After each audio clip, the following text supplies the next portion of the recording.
for every single cartoonist I know. They create what they can under their own power, their own energy. Kids are just doing these beautiful works of art. We still do runs of stuff that is just sometimes like 20 copies of one anthology, or if we're going crazy, then sometimes it'll be like 100 copies. A lot of people who really love this medium and work in it, we all have these libraries that have really informed us, but we're kind of letting them lie unused and underutilized. There needs to be a space that could be the bridge for someone who is interested in people making life-affirming work. A place that can be walked into in New York. There would be a curational eye that would allow for a deeper education about what comics are good at. I was at the library yesterday. I just picked up a bunch of comic books there, and they suck. I mean, they're okay, but it would be nice to like see more of like the actual independent work that you know is like happening. I don't think the Brooklyn Public Library has a lot of Buenaventura Press or something like that. We would scan that material and put it online. A more legitimate archive of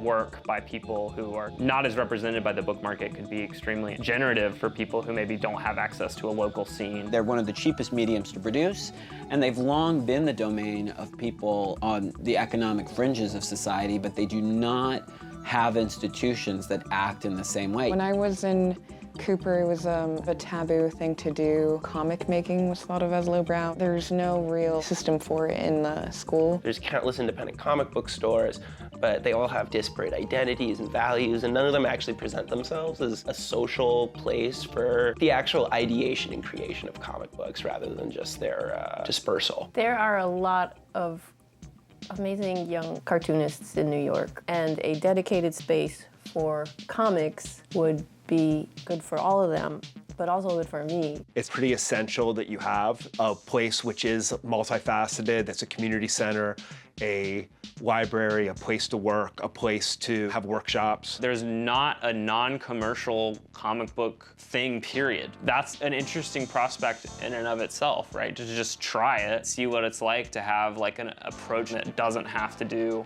with cover price.